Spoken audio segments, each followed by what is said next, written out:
حضرت فضیل بن عیاض رحمۃ اللہ علیہ ان کے ایک اسٹوڈنٹ اور شاگرد کا واقعہ ہے۔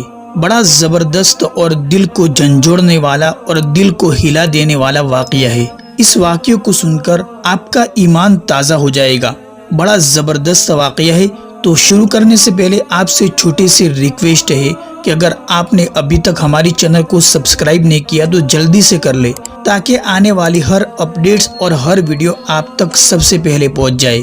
تو چلیے آج کا ویڈیو شروع کرتے ہیں۔ دوستو، امام غزالی رحمۃ اللہ علیہ نے اپنی ایک کتاب منہاج العابدین کے اندر بیان کیا ہے کہ حضرت فضیل بن عیاض رحمۃ اللہ علیہ کے ایک شاگرد کا انتقال ہونے لگا تو آپ اس کے پاس تشریف لے گئے۔ اس کا بالکل آخری وقت تھا تو آپ نے اس کے سرہانے بیٹھ کر سورہ یاسین کی تلاوت شروع کی تو وہ کہنے لگا کہ استاذ محترم، آپ اس کی تلاوت نہ کریں۔ چنانچہ آپ خاموش ہو گئے۔ پھر تھوڑی دیر کے بعد اس کو کلمہ کی تلقین کی۔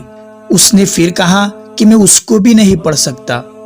چنانچہ اسی حالت میں ان کا انتقال ہو گیا۔ حضرت فضیل بن عیاض وہاں سے اٹھ کر تشریف لائے اور غم اور صدمے کی وجہ سے برابر 40 دن تک روتے رہے۔ پھر خواب میں دیکھا کہ اسے گھسیٹ کر جہنم میں ڈالا جا رہا ہے۔ حضرت فضیل بن عیاض رحمۃ اللہ علیہ نے اس سے پوچھا کہ اللہ تعالیٰ نے تم سے اپنی معرفت کیوں سلب کر لی؟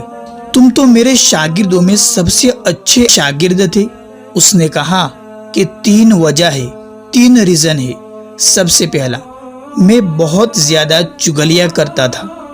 نمبر 2، میں اپنے ساتھیوں پر بہت حسد کرتا تھا۔ نمبر 3، مجھے ایک بیماری لگ گئی تھی۔ میں حکیم صاحب کے پاس گیا تو حکیم صاحب نے مجھ سے علاج میں بتایا کہ تم سال میں 1 مرتبہ شراب پی لیا کرو، اگر ایسا نہیں کیا تو تمہیں یہ بیماری ہمیشہ رہے گی۔ چنانچہ میں نے اس کے کہنے پر، یعنی حکیم صاحب کے کہنے پر شراب پینا شروع کر دیا۔ تو دوستو، یہ 3 ریزن اور 3 وجہ تھی جس کی وجہ سے ان کو جہنم کے اندر گھسیٹ کر ڈالا جا رہا تھا۔ تو دوستو، ہمیں بھی ان 3 چیزوں سے بہت بچنے کی ضرورت ہے۔ اس ویڈیو کو زیادہ سے زیادہ اپنے مسلمان بھائیوں تک تمام واٹس ایپ گروپس کے اندر شیئر کریں۔ السلام علیکم ورحمۃ اللہ وبرکاتہ۔